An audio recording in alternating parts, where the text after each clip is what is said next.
Olá a todos! Estamos aqui em mais um Wakecast e hoje o episódio é super especial, vamos falar de inteligência artificial. Roda a vinheta.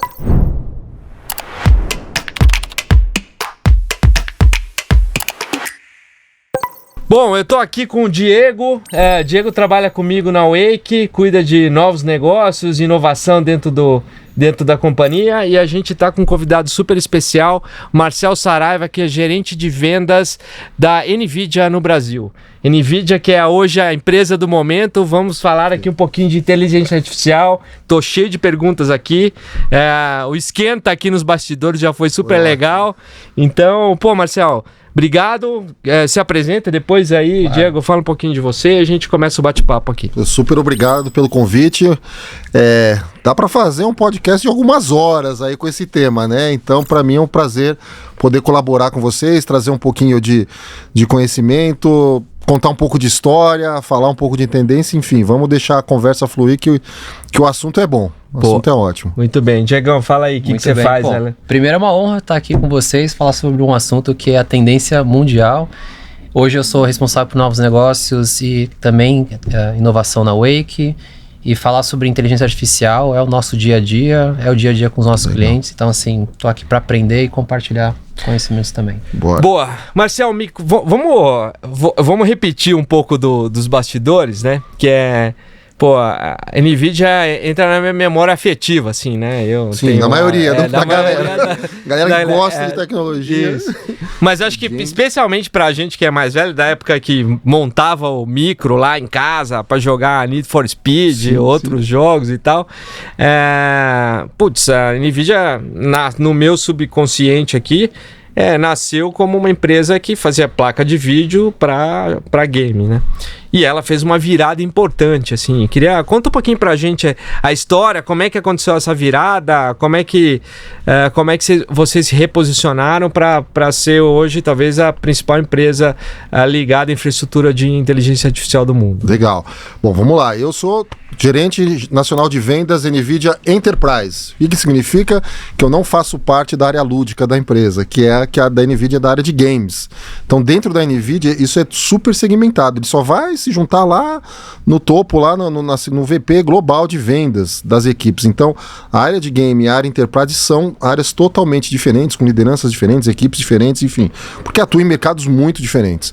Mas a nossa essência, a nossa história começa nesse mercado. Então, a empresa é fundada em 93, o primeiro produto efetivamente começa a ser vendido em 99, que era um chip para processamento gráfico, a famosa GPU, Graphics Processor Unit. Cara, vendeu vários problemas, vendeu outro, segunda geração, evolução tecnológica. A história da empresa o Jensen brinca lá que era naquela época ele chegou a ficar 2 vezes a 30 dias de acabar o dinheiro da empresa, e a gente tem esse comportamento até hoje. Então tem coisa que a gente tem que fazer em 30 dias, senão vai acabar, então tem que correr. Essa cultura permanece até hoje. Então era o chip gráfico, emplacou, começou a vender, show de bola, workstations, desktop gamers, transformou o mercado de jogos, porque habilitou a galera poder produzir jogos mais complexos, com mais realismo, e cada vez que você melhorava o recurso gráfico surgia um outro jogo melhor. Então essa cadeia continua acontecendo, continua rodando, mas hoje só representa 10% do business da NVIDIA. Então hoje 90% vem do outro lado, que é o meu lado. E como o meu lado evoluiu? Primeiro cenário em 2006, tem uma combinação de fatores. Pessoas da área de pesquisa da Universidade de Stanford criam um framework de programação chamado CUDA, que é a minha linguagem de programação hoje efetiva para as GPUs. O Jensen, meu CEO, percebe que isso é um fato muito importante. Fala assim, puxa, isso aqui é uma forma diferente de programar as GPUs. Traz a equipe da Stanford para trabalhar na NVIDIA. Inclusive, um dos VPs nosso de engenharia é um dos criadores do CUDA, o Ian Buck, lá continua com a gente. E eles percebem que o chip que fazia a parte gráfica era muito bom para fazer cálculo também. Isso em 2006. O Jensen percebe e falou assim, então deixa eu criar um chip específico em 2006 para fazer cálculo. Ele não tem saída de vídeo, você não consegue ligar o monitor, ele não vai dentro de um desktop, de uma workstation, nem de um notebook, ele vai num servidor no data center. Isso em 2006. Só que quem usava isso aí? NASA, algumas universidades, Petrobras, primeiro cliente da NVIDIA aqui no Brasil e no pioneirismo da inovação, eles começaram a usar esse chip para cálculo, para descobrir petróleo. Então ele tinha lá cálculos super complexos, precisava de um poder computacional altíssimo, a GPU era muito boa para fazer essa conta, começou a usar. Continua até hoje, a gente tem uma área específica nesse cenário que chama de HPC, High Performance Computing. Continua vendendo e tal, mas nicho ainda. Poucas empresas, poucas indústrias. 2012, concurso de programação de inteligência artificial. Os caras, a ResNet, pegava lá 10 mil imagens de alguma coisa, todo ano tinha um desafio. Eu vou dar um exemplo bem simplista aqui, vamos supor que naquele ano foram 10 mil imagens de cachorro, que eles divulgaram lá para quem quisesse participar, e você tinha que criar um algoritmo para identificar se aquela imagem era de cachorro, para aprender que aquilo era imagem de cachorro. Você criava o algoritmo, daí eles passavam você por um teste. Eles te mostravam 100 imagens que o seu algoritmo nunca viu, e aí você tinha que acertar se era cachorro ou não era cachorro. Normalmente a galera levava uns 6 meses para fazer esse processo e chegava em 70%, 74% de acerto. 3 maluquinhos pegaram uma GPU de joguinho, pegaram uma GeForce, eu acho que não vou lembrar qual era o modelo, de 2012, não vou lembrar a geração dela, e criaram a primeira rede neural programada em GPU. Os caras conseguiram fazer o treinamento dessa rede em 15 dias, recorde, e acertaram 94%. Caramba. O que a organização pensou? Fraude. Pô, vocês roubaram aqui. Não, os caras escreveram um paper mostrando como eles fizeram. E esse foi o primeiro contato de uma rede neural de inteligência artificial com uma GPU da NVIDIA, em 2012. Aí o Jensen olhou e falou assim, putz, isso é sensacional. Só que vocês usaram a plataforma errada, vocês usaram a plataforma de jogo. Usa essa plataforma aqui, Enterprise, com o CUDA, que o negócio vai mudar. O resultado está hoje aí. 90% da empresa hoje, receita vem dessa área Enterprise por conta da inteligência artificial, 10% do game. Então a gente já está há 12 anos nessa jornada. Eu estou há 6 na NVIDIA, desde 2018. Desde o meu dia 1, eu estou aqui para falar de inteligência artificial. Era mais difícil. Mas deve ter sido uma jornada de muita persistência, né? Sim, Porque, sim. sei lá, de 2012 fazer isso virar dinheiro era muito difícil, né? Sim. Acho que a receita... Bom, você mesmo disse que era... Na época, quando eu entrei, 2018, era, acho que não me falha a memória, 65% era game, 35% Enterprise. Assim, é muito tempo, ainda mais em tecnologia, que as coisas acontecem muito rápido, né? Então, em 2012 para cá, são 12 anos... São 12 anos... trabalhando nessa jornada. De 2 anos para cá que a NVIDIA começou a aparecer mais, né? Sim. Mas são 10 anos de investindo numa visão de longo prazo, exatamente, né? Exatamente. Como é que foi isso? E aí um outro ponto, a gente estava até comentando aqui eu vi o discurso do CEO em Stanford. Falando que assim... o ponto é que se ele pudesse desejar alguma coisa para as pessoas que estão se formando, é que eles tenham dor, né? Sim. Que a dor faz você crescer. Eu acho que deve ter sido um período de que a dor fez a companhia se desenvolver. Nunca foi fácil. Conta aí um pouquinho como é que foi essa jornada. Porque qual que é o grande desafio? É interessante quando se você vai desenvolver uma tecnologia para um mercado que já existe, você consegue estimar o tamanho de mercado, você sabe quem são seus concorrentes, o que você vai criar. Você monta um business plan para jogar aquele jogo daquele negócio que você está tentando entrar. A NVIDIA nunca teve um business plan. Palavras do Jensen, tá? Não sei eu falando. Eu tenho que fazer o meu, mandar as coisas lá. O Jensen é uma figura. Por quê? Porque normalmente ele estava olhando para mercados que não existiam. Então como que você vai falar assim, eu acho que eu vou vender tanto? Mas qual que é o tamanho desse mercado, né? A galera do marketing que estuda, fala, não tem mercado. Então como você vai inventar um negócio, investir um negócio que ainda... Então, essa visão dele de buscar entrar em mercados que não existem traz muita dor, sofrimento, porque você quebra a cara algumas vezes, as coisas não dão certo, mas você tem que insistir, você tem que ter uma resiliência lá para continuar. Se você acredita que você vai conseguir fazer isso, ele provou que consegue, é difícil, só que a hora que você consegue... Você cria um mercado onde você já começa líder. porque ele não existia. E aí você cria com a sua tecnologia, você acaba dando um salto na frente, que aí a galera que vem atrás ali eles começam a fazer, putz, vou fazer um business plan para atacar esse mercado, que hoje é desse tamanho. O que é o tamanho? O tamanho é o meu mercado. Então, essa visão de você conseguir dar esse salto e trabalhar e trazer tecnologia, assim, ele é muito difícil, porque você imagina, um chip hoje, ele leva pelo menos 2 anos da concepção de projeto até fabricação e chegar na ponta para alguém usar. Então imagina você criar uma tecnologia que vai ser usada daqui 2 anos e você nem sabe o que o pessoal vai usar daqui 2 anos. Se eu voltar para trás e fizer aquela perguntinha, alguém imaginava que usaria o chat GPT há 2 anos atrás? Não. A NVIDIA sim. Legal.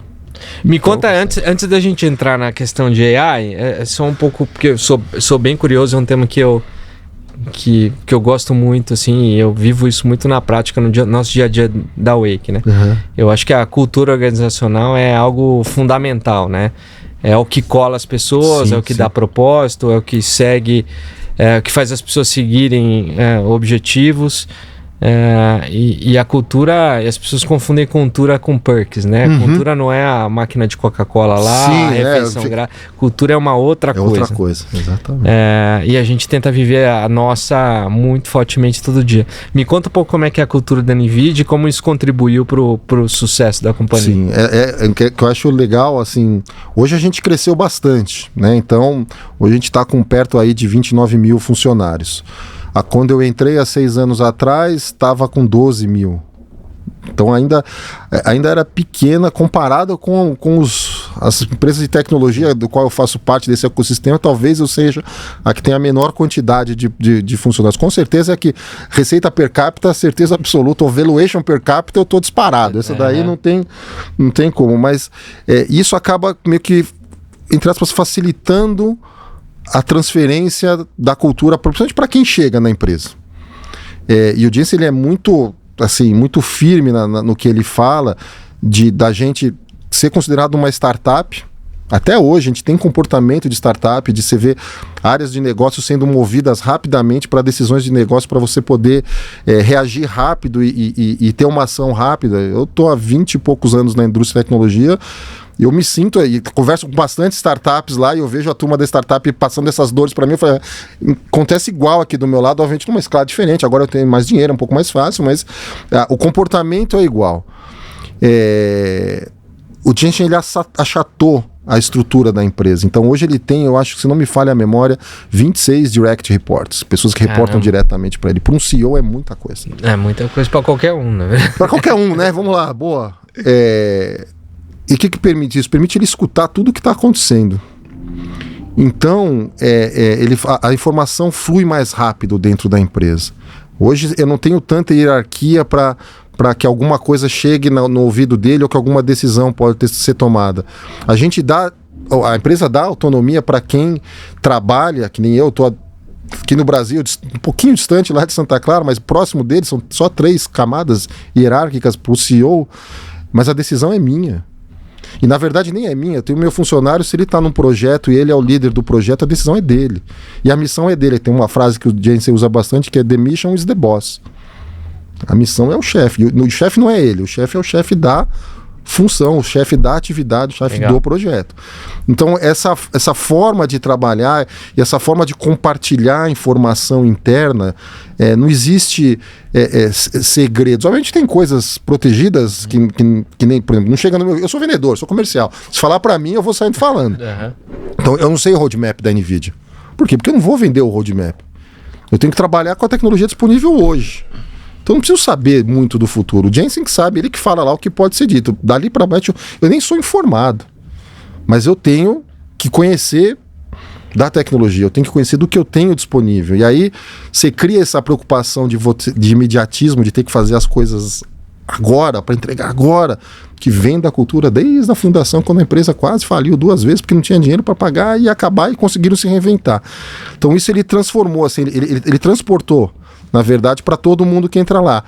E quando você é menor e você vai crescendo mais organicamente, não vou dizer que é fácil, mas dá um pouco mais de tranquilidade para essa cultura organizacional se propagar. Quando você começa a comprar empresa ou começa a crescer muito rápido, trazendo muita gente de mercado, você acaba tendo uma influência muito grande, né? Então, a NVIDIA comprou a Mellanox, que é uma empresa israelense, há 4 anos, que resultou, se não me falha a memória, mais uns 15, 20% do aumento da força de trabalho. Puxa, qual que é o impacto de uma empresa entrando com tanta gente? Cara, é a nossa cultura, tá lá hoje. Um monte de gente de mercado, eu vim do mercado, várias pessoas do meu grupo vieram do mercado, rapidamente absorvem isso, porque não é o Marcel passando a cultura, não é, o nosso diretor aqui América Latina, não, é o Jensen. O Jensen entrou no staff do Brasil. Durante a pandemia, a gente fez uma reuniãozinha lá e para meio que uma reunião de descompressão mesmo. Toda sexta-feira, às 4 da tarde, podia trazer uma cervejinha, um vinho para contar o que estava fazendo, todo mundo em casa. E aí o nosso VP Américas adorou, contou pro VP Global que adorou, que foi ver também. Ele falou, pô, eu vou trazer o Jensen para cá. A gente falou, imagina. Na semana seguinte o cara tava lá. E aí, o que vocês estão fazendo no Brasil? Legal. Como que tá a família? Sabe, umas coisas... Não foi perguntar de negócio. Foi, pô, vocês estão bem? Vocês estão... Você vê que você percebe que o cara tem uma preocupação. Genuíno. Puta, muito genuíno. E isso contagia, isso contamina, e aí fica um pouquinho mais fácil pra... Na hora que vem o trabalho, que você tem que tomar a decisão e vem a cobrança, você fala, cara, é isso que a gente tem que fazer. Boa, legal. E aí a galera movimenta. Então é um muito ótimo lugar para trabalhar, realmente é diferente. Muito bom. Diegão, quer contribuir alguma coisa aqui? Eu adoro a cultura da NVIDIA, tenho assistido muita coisa a respeito desse comportamento cultural. Eu acho desafiador ao mesmo tempo que ele é instigante, de como ele funciona e como poderia ser aplicado em outras empresas que queiram reduzir essa camada de reporte de uma organização e ao mesmo tempo criar essa disseminação de informação, que é uma das coisas que eu acho super bacana. Sim. Quase todas as informações são publicadas de uma forma muito rápida para que as decisões sejam tomadas rapidamente também. Exato. E essa questão da missão, de você tomar a missão e você ser o responsável por ela, eu acho isso sensacional. Isso elimina muito... obviamente que você tem, né, tem todas as preocupações de dar muito empoderamento para todo mundo, mas ao mesmo tempo te dá uma forma... de você conseguir realizar as coisas e conseguir executar as coisas sem precisar muita aprovação para coisas bobas. É uma autonomia com responsabilidade. Com responsabilidade. Obviamente Exato. que você cria isso, né? Você tem que educar as pessoas, tem toda a parte, né, de novas gerações entrando, né, no mercado de trabalho, que você precisa passar também essa conscientização de responsabilidade para eles, assim, tem todo um processo, mas quando o negócio é coletivo fica mais fácil, porque se você não tiver isso, você vai ser o diferente lá, e aí o cara vai falar assim, cara, aqui não. Aqui você achou uma oportunidade, isso acontece com frequência. Olha que legal, fui num cliente tal, falei lá, e o cara tem uma solução, quer buscar uma solução XYZ, e não tem ninguém aqui na equipe do Brasil para fazer. Eu falei assim, agora tem, você. Parabéns. Parabéns, você acabou de ganhar um projeto. Isso é ótimo. Aí o cara falou, não, mas não sou eu. Eu falei assim, e daí que não é você? Você descobriu, você viu a oportunidade, você virou o chefe. The mission is the boss. Vai lá e põe esse negócio. Eu preciso da ajuda do cara de... Aciona o cara lá. O cara tá na Índia, show. Cuidado com o fuso horário.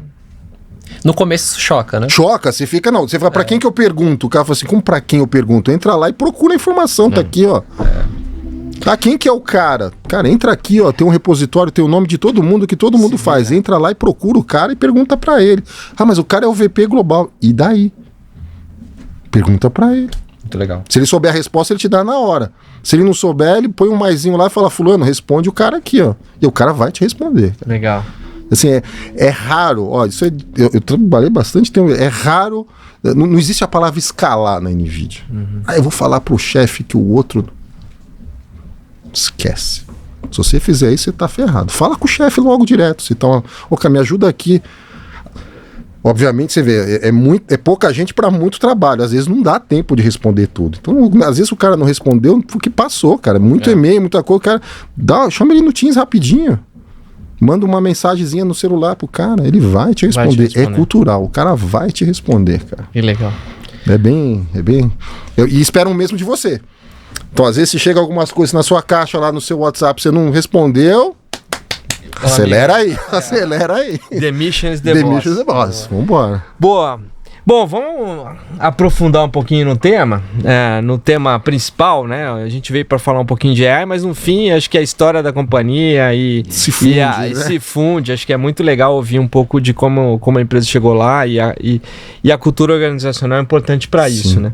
Mas a gente estava falando agora há pouco que, cara, AI é aplicável a, sei lá, qualquer coisa, né? Saúde, varejo, indústria...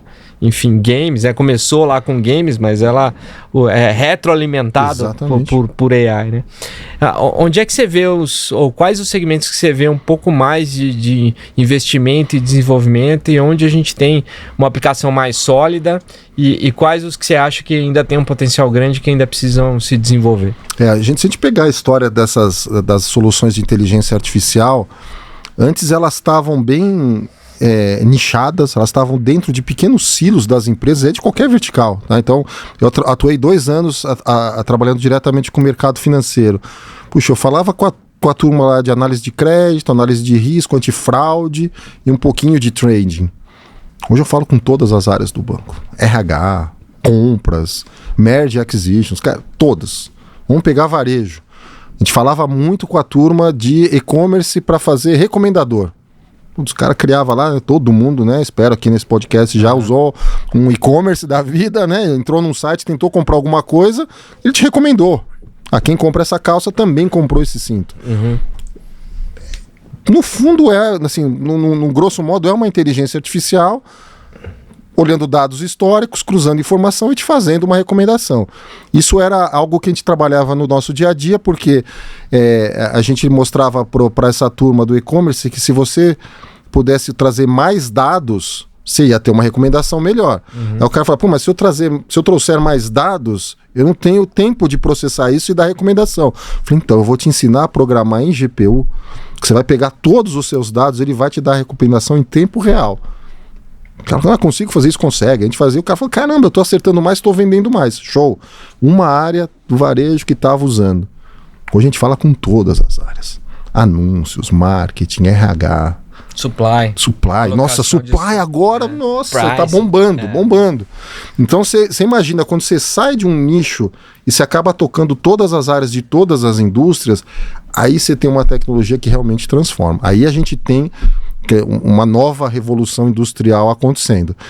E assim, eu tô já, como eu falei, há 6 anos nessa brincadeira. Tava difícil pra caramba, principalmente aqui no Brasil, mostrar valor dessas tecnologias. Tem uma série de coisas que a gente pode até no bate-papo aí aprofundar, mas era difícil. Muitas provas de conceito morriam na praia. O pessoal não conseguia tangibilizar o uso. Às vezes, para você convencer alguém que fala assim, cara, esse é o caminho, isso aqui vai acontecer, era muito difícil. Aí vem o momento iPhone da inteligência artificial, que é o ChatGPT. Por que é o momento iPhone? A gente, na época, né, quem recupera 2007, eu acho que foi lançado o iPhone, todo mundo não vai, mas a maioria da galera empresarial já tinha um smartphone na mão. Eu tinha o meu BlackBerry. Meus amigos tinham o meu Palm Trail lá. Não é? Aliás, uma dica cultural, o filme da BlackBerry. Sensacional. Ali você vê o arrependimento do ser humano. As decisões estratégicas são complexas das companhias, enfim. Mas já existia telefone, já existia smartphone. Mas o que o cara fez? Cara, ele transformou o negócio. A IA generativa, tangibilizada pelo ChatGPT, é o mesmo momento. Então, até aí fazendo a analogia, era de games, destravou, passamos de fase. Matamos um chefão, agora fomos para uma outra fase. Porque a quantidade de coisa que pode ser feita, a quantidade de coisa que está sendo... E aí o mais interessante, a velocidade com que as coisas estão sendo criadas é um negócio absurdo. Assim, foi vários anos nesse mundo aqui, a gente via um certo tempo para algumas coisas acontecerem. Agora tem coisa que a gente vê uma semana, na hora que a gente vai na outra semana, fala, ixi... Não dá pra acompanhar. Não. Tem coisa que nasce morto. O cara, nossa, eu desenvolvi um negócio, o cara já tá vendendo isso aqui, ó. O que você achou que você acabou de inventar, o cara já tá vendendo. Tem algum segmento que tá subutilizado, hein? Um monte. A gente vê assim, ó, eu vejo destaque, mercado financeiro, né, finanças tem usado, principalmente quando a gente olha Brasil, até pelo fato da gente ser sempre bem digitalizado aqui, varejo, retail tem se mostrado também uma área bem interessante de adoção. E aí vem um leque de saúde, indústria que tá, cara, muito atrás, mas que rapidamente pode pode entrar nessa jogada. Esse que é o ponto. Antes as barreiras de entrada dessas tecnologias eram maiores. Agora ficaram infinitamente menores. E aí, né, a gente sempre tenta pôr o pessoal, né, um pezinho no chão, que nem tudo também precisa de inteligência artificial. Às vezes não se paga o projeto. E o cara quer pôr lá para funcionar porque tá no hype. E aí vai perder dinheiro. Vai gastar dinheiro onde não precisa. Então tem muito da maturidade digital dos segmentos. Alguns estão mais maduros do que o outro, então fica um pouquinho mais rápido. Tem segmentos nem estruturação de dados tem. Pronto. O dado é o ouro da brincadeira. O cara nem sabe onde que tá o dado. Ferrou. E aí por isso que essas coisas às vezes são interessantes. Antes, para você preparar um algoritmo, um modelo de inteligência artificial, usando técnicas de machine learning, deep learning, você tinha que estruturar o dado. O que era estruturar o dado? Putz, eu preparar ele no mesmo formato, limpar, anonimizar, tirar ruído. Assim, dava um trabalho danado. Só a preparação de dado, o cara poderia levar talvez uns 2 anos para arrumar a casa, para daí ele dar um próximo salto e desenvolver um algoritmo de machine learning. Hoje só precisa ter o dado. Hoje você joga no mesmo saco. Assim, você joga num banco de dados vetorial, pode estar em PDF, em vídeo, áudio. Esquece a formatação. Joga lá. E o modelo consegue usar. Então você vê que ela de repente eu eliminei 2 anos dessa minha jornada, agora só joga num lugar assim, pega lá, vamos pegar uns parceiros aí, Databricks, Snowflake, essa turma que junta dados, que joga lá que eles dão um jeito, é rápido. E a partir dali você começa a ter possibilidade aí sim de fazer algo. E aí vem a pergunta, mas o que é o algo? E aí, na NVIDIA a gente tem o trabalho, né, faz parte do nosso dia a dia, dos nossos parceiros, vai fazer, cara, entende o problema do cliente. Esse é o principal. Cara, se o cara não souber o que ele quer resolver, eu não vou falar pro cara, não, usa aqui inteligência artificial. Às vezes tem alguns parceiros meus que ficam bravos, falam assim, pô, mas eu tava com um projeto lá de milhões, você foi falar que o cara não precisava, ele não vai comprar nada. Eu falei, pois é, mas se a gente conseguir depois mostrar que ele precisa, ele sempre vai comprar de você. Porque se ele comprar que não precisa de você, ele nunca mais te recebe. Então vamos aterrizar, putz, qual que é o seu problema? Eu tenho um problema identificado, legal. Se você resolver esse problema, você sabe o impacto no seu negócio? Tem muito cliente que não faz ideia se ele resolver o problema, o que ele vai ganhar. Se ele vai ganhar mais produtividade, receita. Você mede para ver qual que é o impacto desse seu problema? Eu não faço nenhuma medição. Pô, cara, não vai dar. Então, se você conseguir ver, identifiquei o problema, eu sei o impacto de resolver esse problema no meu negócio, e eu estou medindo, putz, com esses 3 elementos a gente consegue desenhar, falar, tem uma tecnologia aqui de inteligência artificial que resolve esse problema, a gente vai validar ela no MVP para ver se a medida melhora, uma pequena amostra melhorou, eu te dou o preço da escala. Para isso escalar vai custar tanto.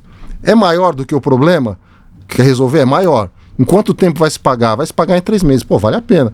Não vou levar 10 anos para pagar esse projeto. Esquece, cara, engavete isso aí, vamos fazer outra coisa. Difícil. Parece fácil fazer essa jornada, mas não é. Quando você vai na empresa, no mundo real, a gente sabe que não é. Então, por isso que tem bastante trabalho, oportunidade e um mercado enorme para explorar. Diegão, quer... Eu acho que esse ponto do problema é o principal, que eu vejo mais, e não é novo, assim, esse filme... Então, não é sempre exato, sempre isso, existiu. Né? Exatamente. Agora é a nuvem, agora é o blockchain, agora é o Big Data, e a gente sempre olha para a perspectiva da tecnologia.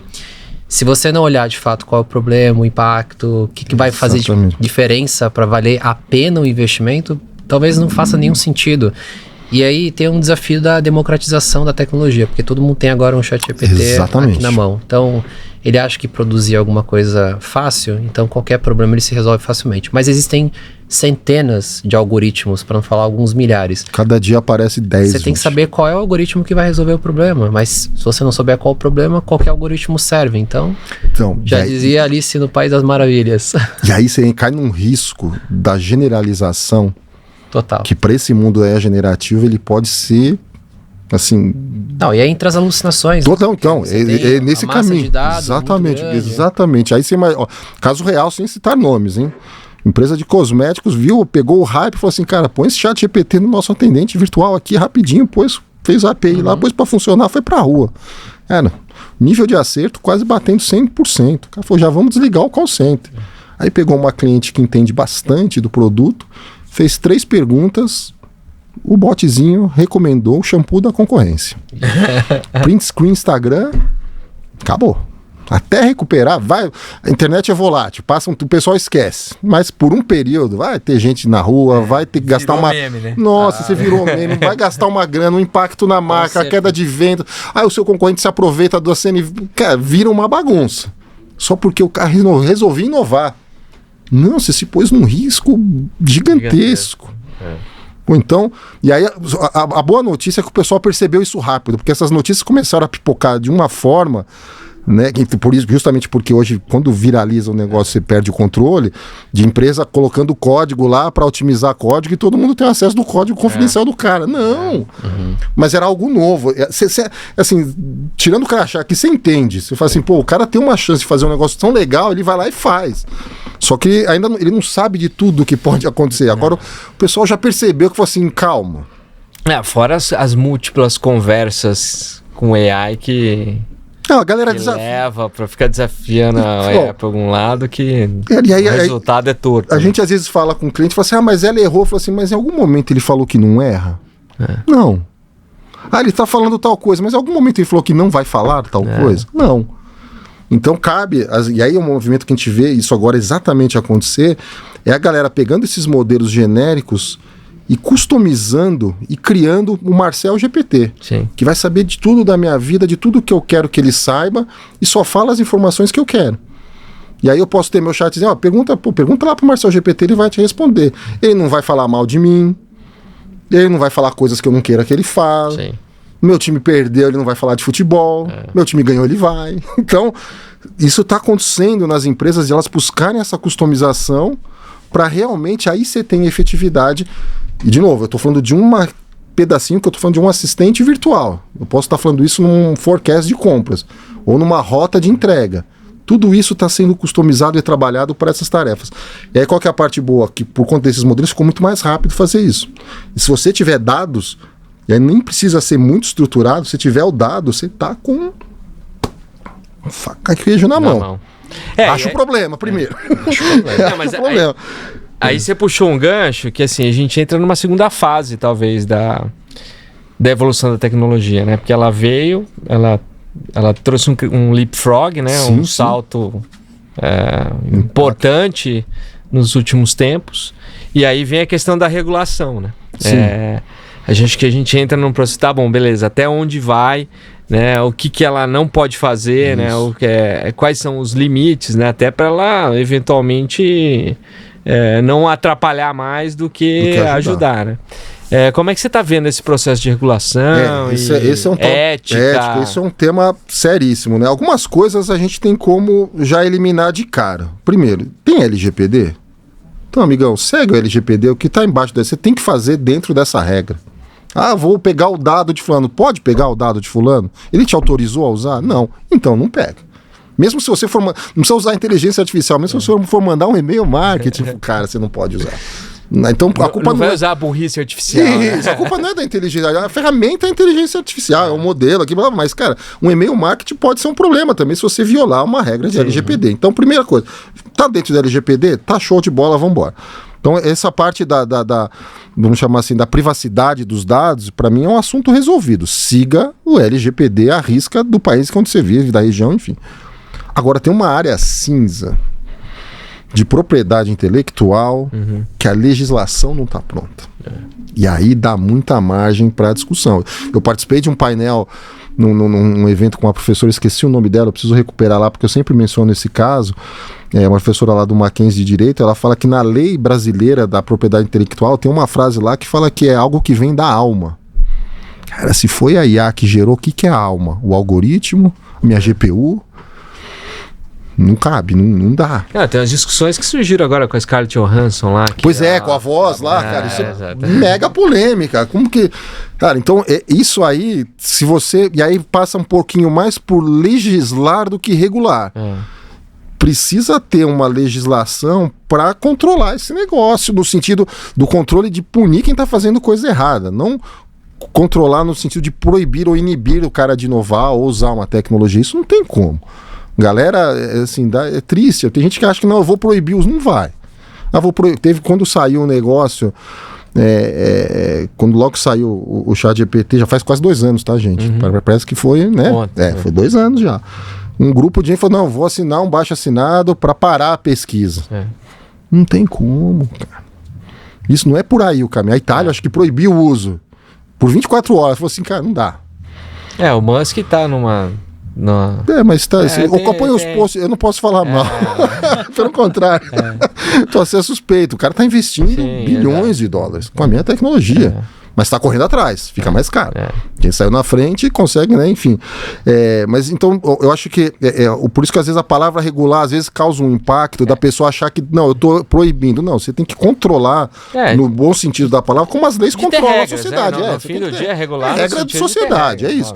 Então, tem algumas áreas que eu acho que já estão resolvidas por conta do LGPD, se encaixa embaixo disso. Agora, tem uma área cinza aí que é complicado, assim, e de novo, precisa ter a conversa. Não é a empresa A ou a empresa B falando, não é o cliente B, não, é todo mundo, é a sociedade, tem que ter essa discussão para que no final seja o melhor. Já tem umas premissas básicas para inteligência artificial, né? Ela não pode ir contra o ser humano. Aí virou filme, né? Do coisa lá, mas, cara, é meio óbvio. Na verdade, isso tem que ter. Essas teorias que são teorias... apocalípticas? Ele escreveu. No fim, o Asimov ele fez uma teorias para que de fato sejam como reais. Ele acerta, né? E obviamente saíram filmes a partir dessas regulações. Mas no fundo você não pode criar alguma coisa que vá destruir a humanidade, por exemplo. Acho que é princípio básico na linha de código 1 lá, a inteligência artificial não pode fazer nada contra o ser humano, né? Mas tem um monte de coisa que assim são muito mais simples, por exemplo. Como é que você não vai contra, como é que você utiliza a educação em conjunto com a inteligência artificial e não proíbe o aluno de usar. Na nossa época, colar era no papelzinho, né? A molecada hoje é na foto do celular, manda o negócio rapidinho, mudou o esquema. Vai fazer um trabalho, não pode usar IA generativa. Como é que você faz o cara pensar junto com o AI? Isso, então, olha a sacada. Nas 2 gerações antes, talvez, o cara não podia usar o Google para fazer. O cara pode usar o Google, mas não pode usar a internet generativa. Calma. Aí a gente... Daí, caso real, meu filho tá fazendo intercâmbio lá, foi fazer um projeto sobre mitologia. Ele tinha que escrever uma história, mitologia, e ilustrar.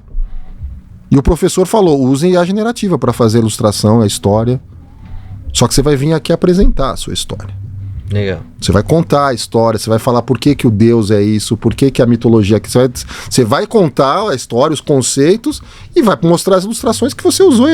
Aí eu ajudei ele lá no próprio site da NVIDIA, tem uns modelinhos lá que geram imagem. Cara, ele fez um trabalho de escola, ele tá como se fosse o segundo colegial aqui, de mitologia, melhor que meu TCC de pós-graduação, cara. Legal.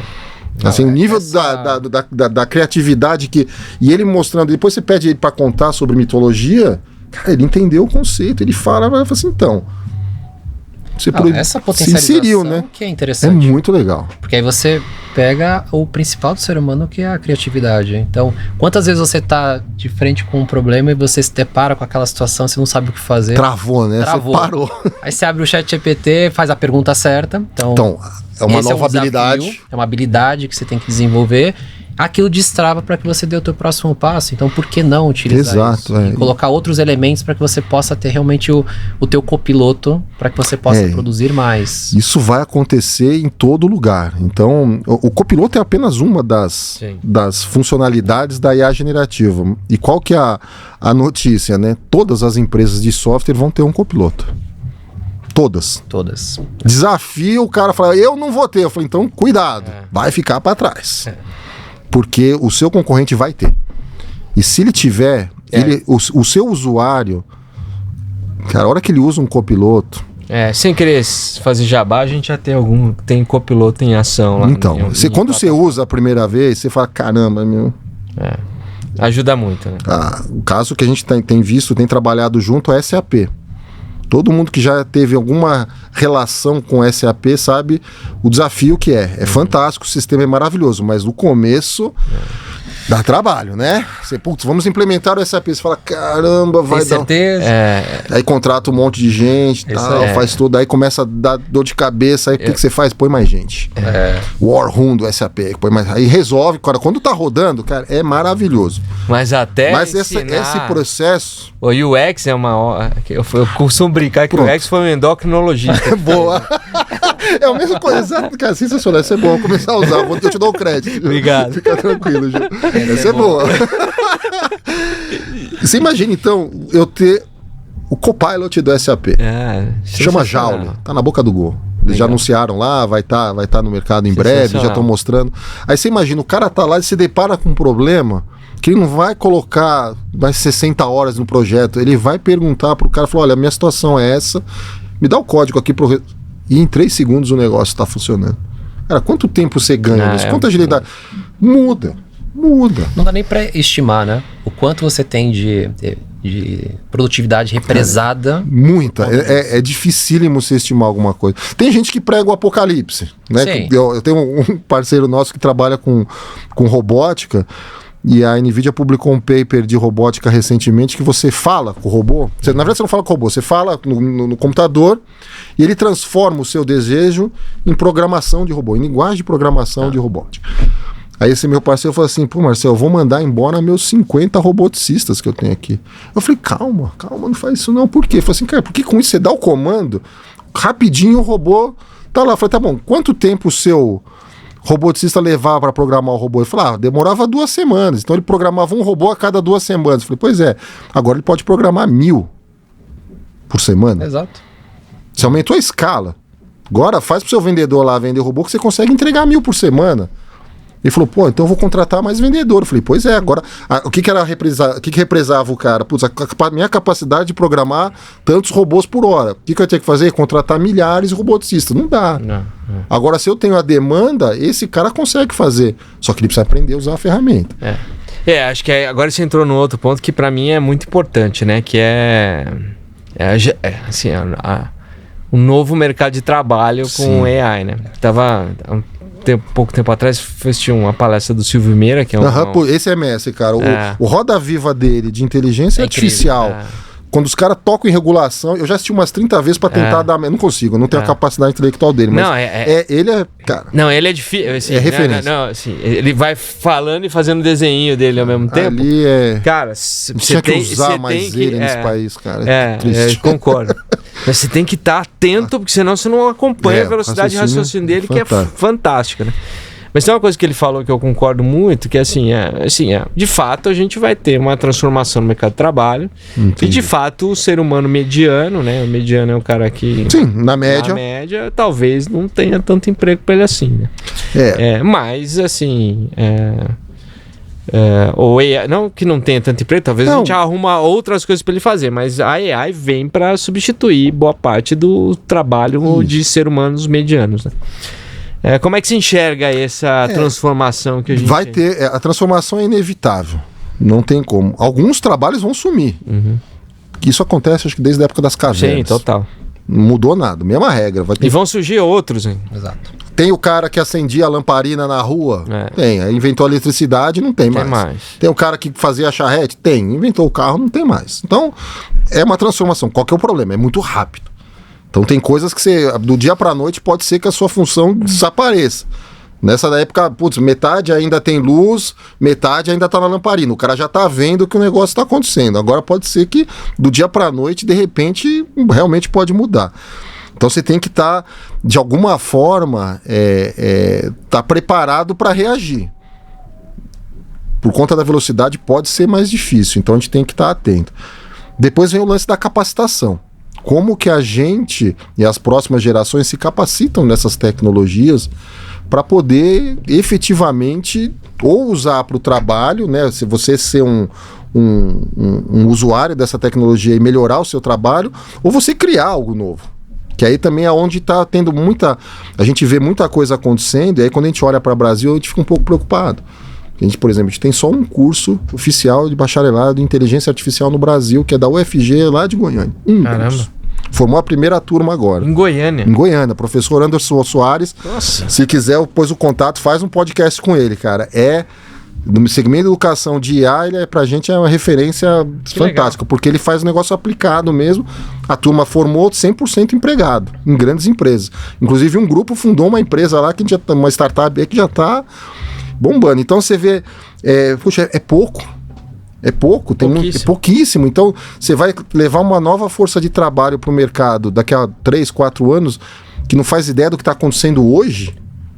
Cara, isso é um problema sério que tem que, né? Então, e se você desprepara, põe essa turma despreparada no mercado de trabalho, aí o mediano tá na lama. Esse cara, para conseguir dar o próximo passo, é muito difícil. Então, eu acho que esses ajustes, tanto do que da forma com que a gente capacita, da forma que a gente educa e o mercado de trabalho se posiciona, a gente vai ter que agir rápido para não ficar para trás. Por que eu falo não ficar para trás?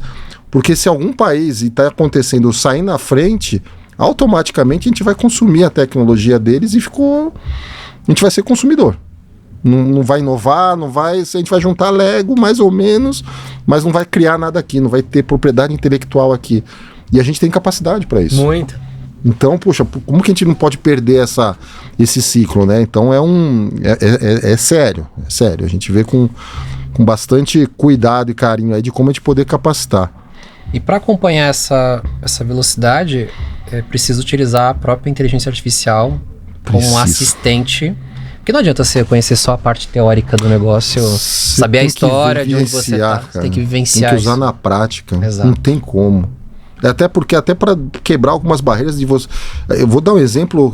Depois minha filha fica brava, que eu menciono ela nos podcasts, ela fica brava. A minha filha estuda medicina. Tá no 2º ano agora. Aí eu tenho um parceiro meu, o Rafael, lá da CISP One. Ele criou uma IA, um modelinho básico de triagem. Pegou umas ferramentas lá da NVIDIA, juntou, pegou um banco de dados super legal, curado lá por universidades, por um doutor lá, tem uma coisa bem estruturadinha. Então ele criou um software, bem assim, em algumas semaninhas, que ele faz uma triagem automática. Então o que é fazer uma triagem automática? Eu não estou substituindo médico, não estou substituindo enfermeiro. Imagina um cenário que você chega no pronto-socorro, você vai lá para a salinha de triagem, enquanto a enfermeira está lá fazendo a anamnese, fazendo as perguntas do que você está sentindo, a máquina está ouvindo o que você está falando, ela está colhendo os seus sinais vitais. Quando ela acaba de fazer as perguntas, ela olha para a tela, tudo que você falou já foi transcrito. Aquilo lá acessou uma base de dados que dá uma para ela e fala assim, olha, 80% que o Marcel está com amidalite. Putz, ela já sabe para quem direcionar, para quem, põe a fitinha lá, vai lá que vai ser tempo real. Aí eu mostrei isso para minha filha, ela falou, não pai, não é assim. Começa a discussão, eu falei, tá bom, o que você estudou hoje? Diabetes. Eu falei, tá bom. Abri o computador, finge que eu sou médico e eu vou começar a te fazer as perguntas, você tem que dar as respostas da diabetes, porque eu não sei, né? Eu vou perguntar o que você está sentindo, qual a sua situação, você vai respondendo. E eu com, né, ela falando, eu fazendo as perguntas, ela respondendo, cara, agora que acabou, tava lá 85%, até o tipo da diabetes. Eu virei o computador para ela, ela olhou, falou, não, isso é bobagem, saiu fora, bravo. Falei assim, cara, vai mudar. Vai mudar Se muito. prepara, vai mudar. Eu vi um paper da IBM há um tempo atrás do Watson, foi uns 3, 4 anos, faz tempo, sobre saúde, né? O quanto... isso vai transformar. E aí, o prognóstico pode ser dado de uma maneira mais eficiente, porque o médico, cara, para ele guardar todos os sintomas possíveis... E aí um negócio que aí a gente, falando com a comunidade médica, passa a ser interessante.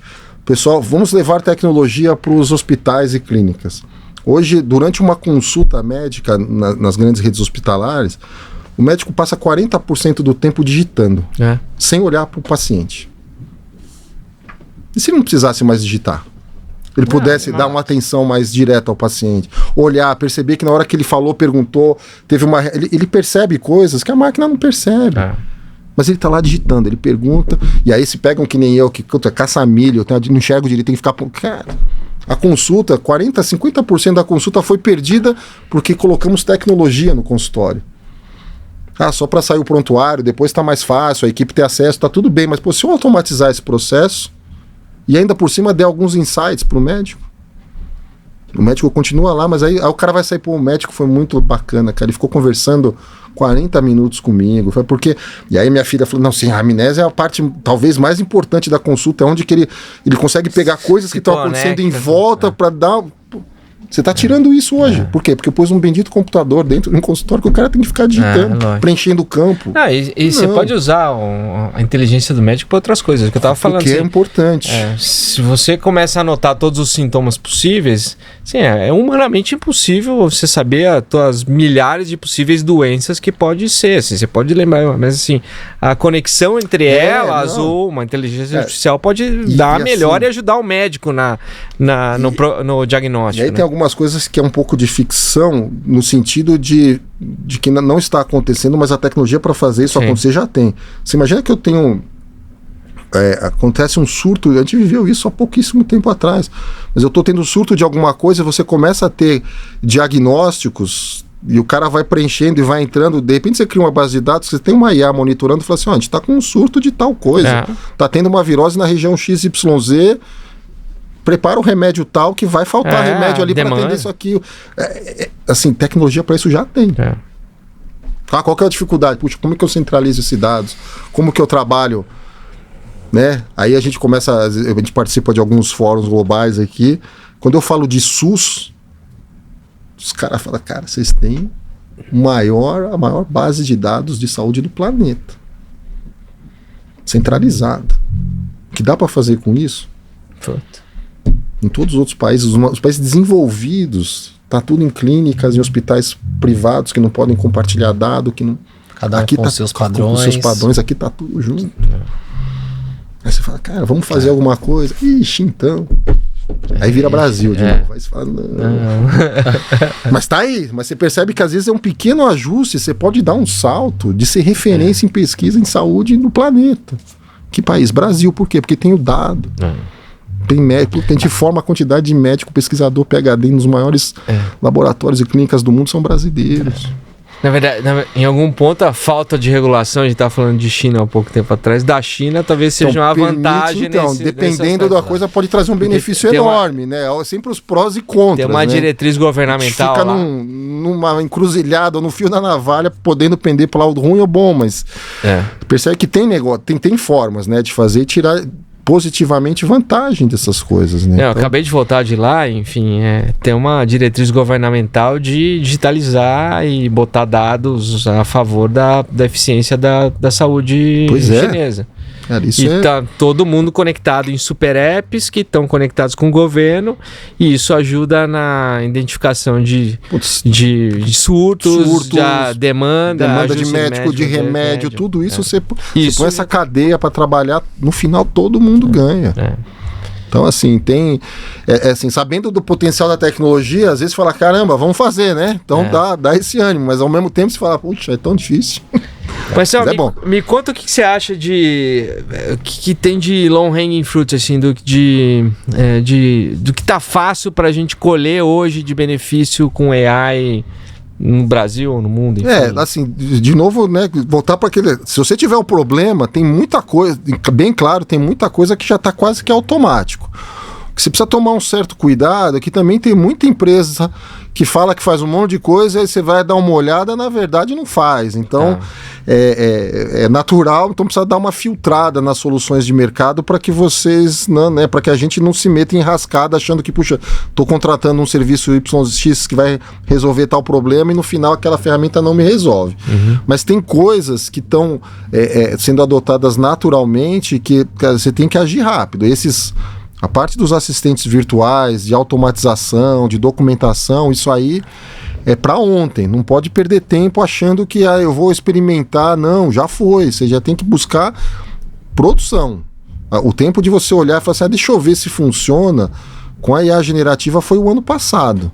Esse ano, e aí globalmente, tá? A gente já tem algumas empresas no Brasil que estão um pouco mais na frente, outras que estão muito atrás. Não dá para ficar achando que...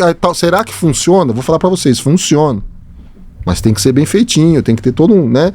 Então acho que buscar correr atrás dessas coisas mais automáticas, como esses assistentes virtuais, toda essa parte que vai trabalhar documentos, análise de textos, análise de vídeo, análise de voz, isso daí É só querer implementar. É só você ter um problema que justifique você implementar.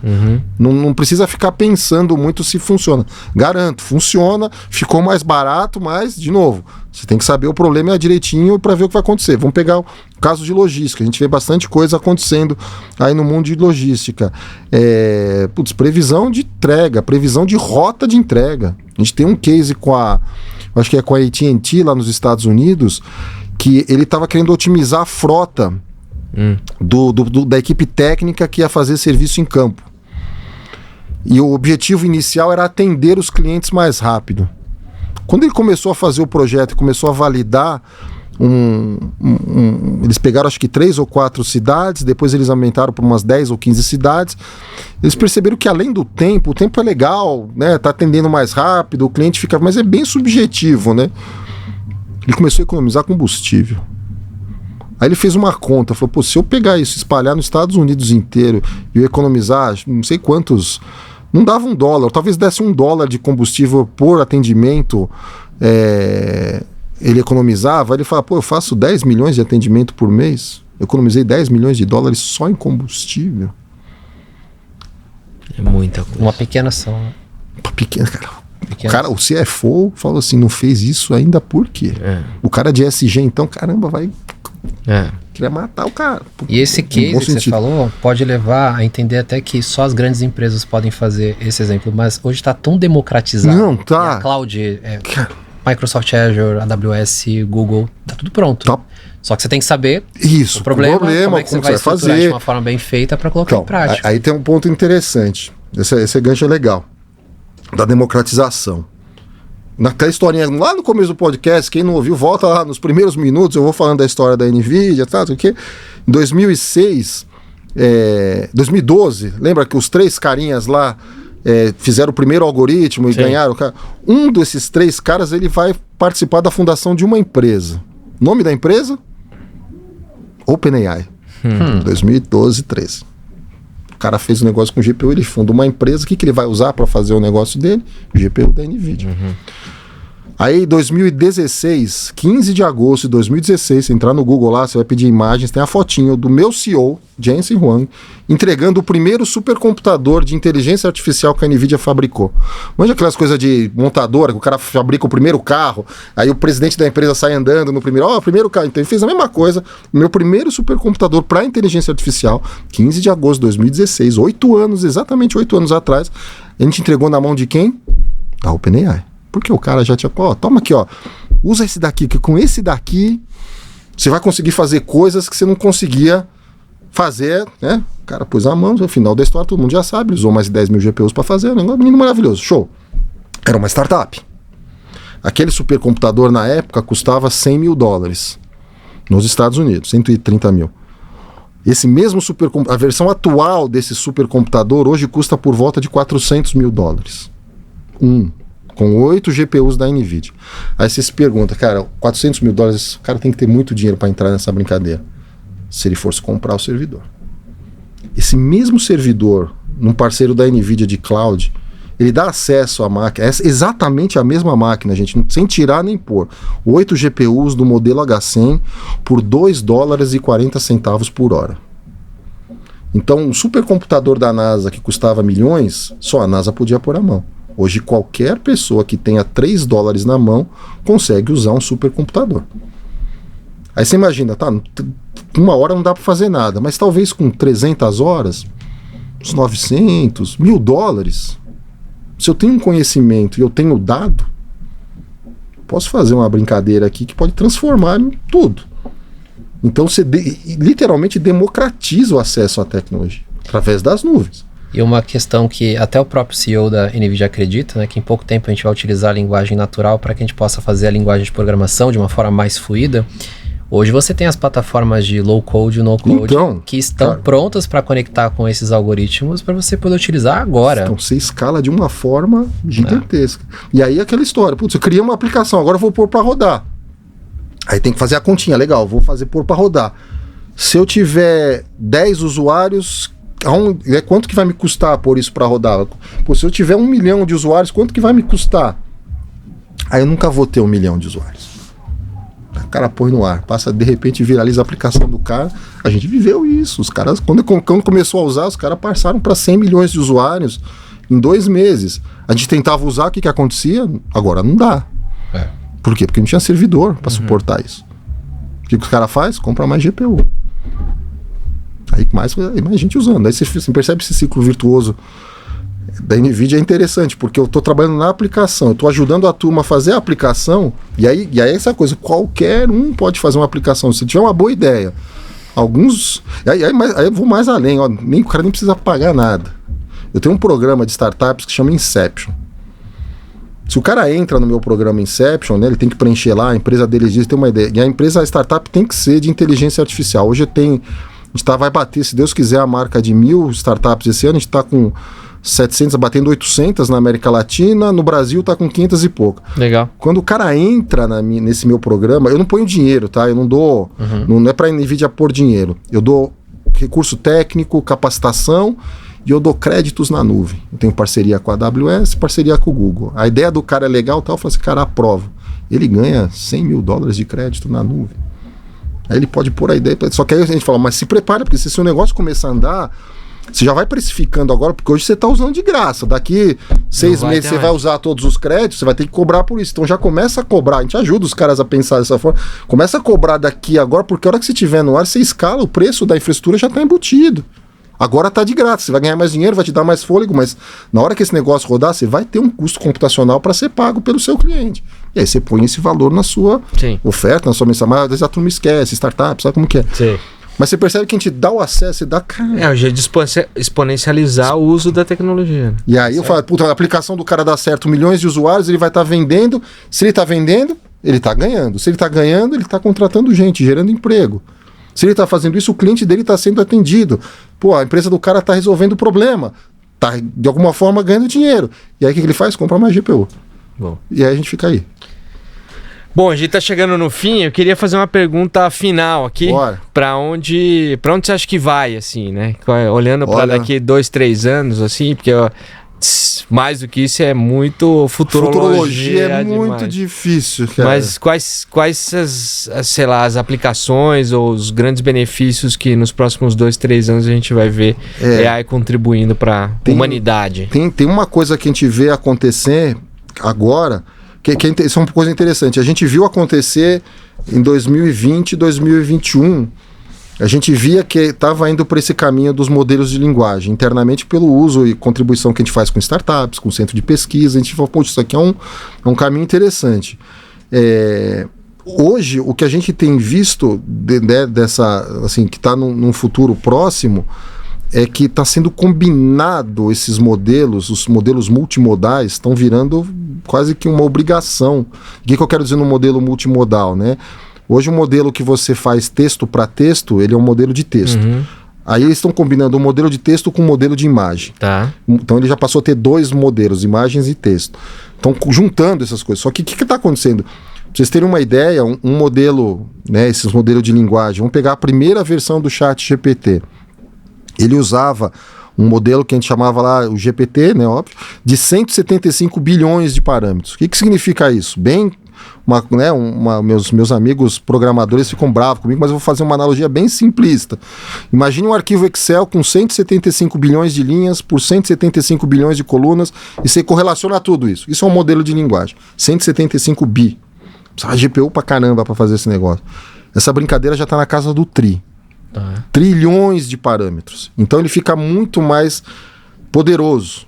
Então a gente está vendo uma tendência do crescimento desses modelos que vai fazer a gente passar de fase de novo. Então modelos que hoje fazem uma tarefa só, ele vai fazer várias tarefas. E aí o cara vai pegar esses super modelos e vai conseguir colocar em dispositivos. Aí o negócio muda de um jeito. E um dos primeiros que a gente está vendo, assim, que está tendo assim, tem uma tendência de combinação de tecnologias, é a parte de robótica. Então os robôs humanoides, para quem acha que está distante, assim, eu tive no evento da NVIDIA, o GTC, que foi agora em março. Tinha uma sessão só de robôs humanoides, só uma área do tamanho, sei lá, tinha... O pavilhão era enorme ali, sei lá, pegar aí 3 quadras de tênis, 3 quadras de futebol de salão, só um cantinho desse com 3 quadras, só com empresas trabalhando robótica e robótica humanoide. Sou funcionário, então o pavilhão abria meio-dia, como funcionário eu podia entrar logo cedo. Entrava lá, eu tava andando por esse pavilhão, vendo, né, as coisinhas legais. Cara, eu tô passando de um lado, sabe quando você sente o vulto do robozinho acompanhando? O robozinho me acompanhando assim, ó, e olhando. Eu parei, olhei pra trás e eu falei assim, cara, aí ninguém volta. Aí eu andava e o robozinho lá, olhando pra mim. Aí chegou o cara da empresa, eu falei, cara, e aí que vocês estão usando? Ele falou assim, não, cara, aqui tem um modelo de visão computacional, então eu estou capturando objeto, eu pus ele, programei para acompanhar pessoas, tá? Eu falei, né? E ele tem um modelo de linguagem, conversa com ele. Aí eu começo a conversar com ele, o robô começa a responder para mim. Então tem 2 coisas acontecendo ao mesmo tempo, e o lance, tá tudo processando dentro do robô. Eu vi uma demonstração, acho que da própria OpenAI. Então, a galera ele fala de cor de o amarelo com vermelho, o gosto então, de aí comida. você está combinando tecnologias e colocando num dispositivo que era muito complexo de se trabalhar, muito complexo de se programar, e normalmente só aprendia de um jeito uma tarefa específica. Então eu programo um robozinho que é capaz de pegar essa xícara aqui e por aqui. Se eu colocar um pacote de bolacha, ele não consegue mais fazer. Não. E agora, se ele tem um modelo de linguagem lá, né, que ele tem vídeo, imagem, ele faz isso automático. Você não precisa ensinar ali de novo.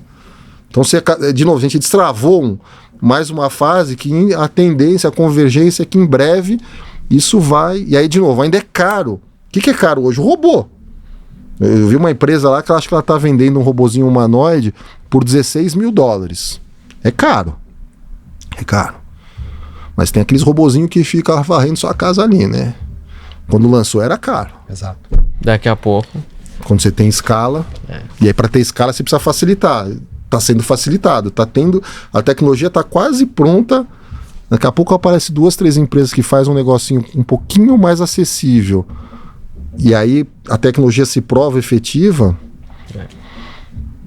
Então, assim, é uma futurologia não tão futurologista de coisas que a gente já está vendo, não está pronto, ainda está numa jornada, tem muita coisa sendo desenvolvida, mas está perto de muito, é muito legal de acompanhar. Quem tiver interesse, procura lá robôs humanoides e assiste um vídeo no YouTube que eu recomendo, que a NVIDIA adora fazer essas coisas, chama Projeto Groot. Groot do Guardiões da Galáxia, vai lá. É um videozinho, tem 2 minutinhos. Ele mostra uma historinha da robótica, do que tá fazendo, como era e como o pessoal tá fazendo agora. Para onde vai, possivelmente. E vai mostrar um futuro, assim, próximo. Nossa geração vai viver. Eu tenho plena certeza disso, cara. Nós somos meus netos.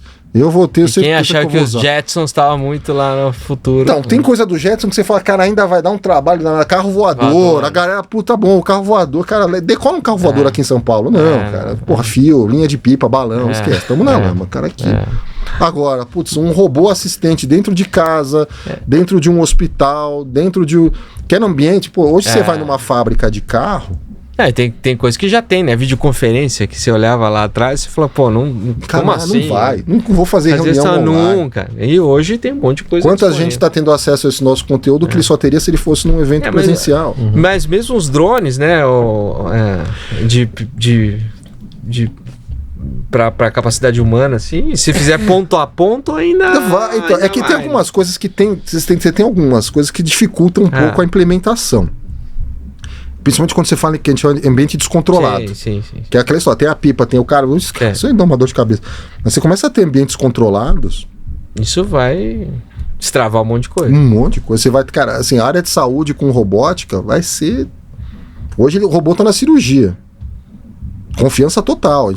Eu tenho um case de médico simulando cirurgia robótica no mundo digital, aprendendo com IA, e depois, na hora que ele vai para a cirurgia real, o robô dá a dica do posicionamento que ele tem que pôr as pinças lá para fazer a cirurgia. Porque ele aprendeu no mundo digital. Você vai ver robozinho andando pro hospital para todo lado, levando medicamento, cara, coisas que o enfermeiro não vai precisar carregar mais nada. Ele vai pôr lá no tablet, tô indo pro leito tal, medicação tal, o robozinho já vai lá, pega, já vai levando, vai deixar prontinho para ela. Então são coisas assim... muito, né? Ah, mas, cara, mas aí você vai falar, mas vê quanto tempo o enfermeiro leva para preparar a medicação, pegar de um lado, pegar pro outro. Imagina se ele pudesse ir de leito a leito sem se preocupar em levar a medicação para lá. Quanto tempo ele começou só de andar? Quando você fala, é pouco tempo, sim, multiplica pela quantidade de atendimentos que faz por dia. Na hora que você põe a conta, você fala, caramba. E aí ele gasta mais tempo com o paciente. De novo, voltando naquele assunto. Aí você, de repente, pode ter enfermeiros que não estão andando de um lado para o outro, trabalhando melhor, uma jornada de trabalho mais... Pô, se você colocar um reloginho, né, de passos do que essa turma anda, você vai pensar, pô, eu tô cuidando de 2 andares, sei lá, o cara andou 7, 8 quilômetros num período de trabalho. Facilmente. Só de ficar indo de um lado pro outro, pega a coisinha, vai, onde tá isso? Não, tá lá no depósito, vai lá pegar o algodão.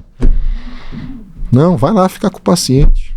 Aperta 2 botãozinhos, o algodão vai chegar para você. Não, com certeza. Isso vai acontecer. Então a parte do humanoide tá bem... E de uma certa forma a gente está falando que é uma certa libertação do ser humano para que ele volte a se conectar, né? Porque... então, você vai tirar coisas da sua frente que são chatas, mesmo. É chato. E aí, de novo, o pessoal fala, não, assim, cara, olha pro seu celular. Quantidade de aplicativo que otimiza a sua vida, que você faz coisa que mudou, você nem percebe. Você tá usando, você nem percebe, cara. Tira o celular. Tira não 3... vive mais, né? Tira 5 aplicativos aí, cara. Eu sou da época do Guia 4 Rodas. O guiazinho, antes do 4 Rodas, era o Guia São Paulo mesmo. Você junta uma página na outra. E você perdia a página. Cara, a gente dirigia assim. Hoje não chegaria aqui. Não, eu viajei agora, eu até achei engraçado, você vai pôr nos Estados Unidos, o Uber que eu peguei lá, o cara tinha um GPS, Garmin. Eu falei, cara, o que o cara tá fazendo com esse negócio ainda? O mapa deve estar 100 anos desatualizado.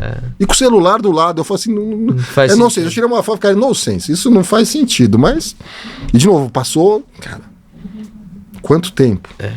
A tecnologia, você fala, vai mudar, cara, já foi. Muito rápido. Eu tava lá outro dia e falei assim, cara, o que eu faço com isso? Nada. Joga fora. Joga fora. Então, assim, o pessoal acha que vai... Pelo fato de ter simplificado esse negócio desses modelos de linguagem, a combinação que está sendo feita, e aí vem uma coisa interessante, muita empresa está fazendo esses modelos e disponibilizando publicamente, a custo zero. Então qualquer um pode pegar lá e criar uma aplicação em cima daquilo lá.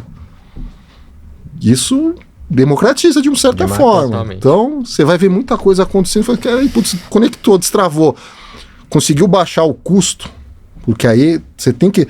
Uma tecnologia escalar, ela tem que ter o custo realmente acessível. Cara, se destravou isso daí... E com os papers todos publicados para que a pessoa saiba como aplicar aquilo, né? Sim, o pessoal divulga. Dados, exato, é tudo divulgado. Isso é uma nova forma também de inovar, que outra coisa que era mais diferente. Você tinha, às vezes o pessoal ficava... Como que você vai mapear a inovação? O cara ficava olhando publicação de patente. Pô, o cara tá mudando, ainda tem muita coisa que tá, mas tem muita coisa que o cara tá produzindo ali, uma aplicação que é muito mais valiosa que 50 patentes que estão lá, e o cara nem patenteou, nem já tá vendendo, nem tá preocupado com isso. Nem tá preocupado, por quê? Porque ele usou uma ferramenta aberta. E é muito rápido, né? Ele vai se tornar obsoleto mais rápido que alguém copia. Faz todo sentido. Então é uma boa época para se viver. Também acho. Tá legal. Muito bem, gente. Poxa, daria pra gente ficar falando aqui mais umas 5 horas aqui. O papo foi gostoso demais. Pô, vamos eventualmente marcar uma segunda rodada. Vamos ver se concretiza essa história dos robôs. Eu volto daqui um aninho e a gente traz um aqui. Põe um robô do meu lado aqui para falar junto. Boa. Obrigado pelo papo, Marcel. Obrigado, Diego. Fechamos mais um episódio aqui do Wakecast. Aqui em cima vai ter o link para os episódios antigos. Então, se você ainda não viu, tem bastante coisa. Retail Media, criação da Wake, enfim, NRF, coisas muito legais. Clique aqui, veja os outros episódios e ajude a divulgar esse aqui que ficou de fato sensacional. Muito obrigado e até a próxima.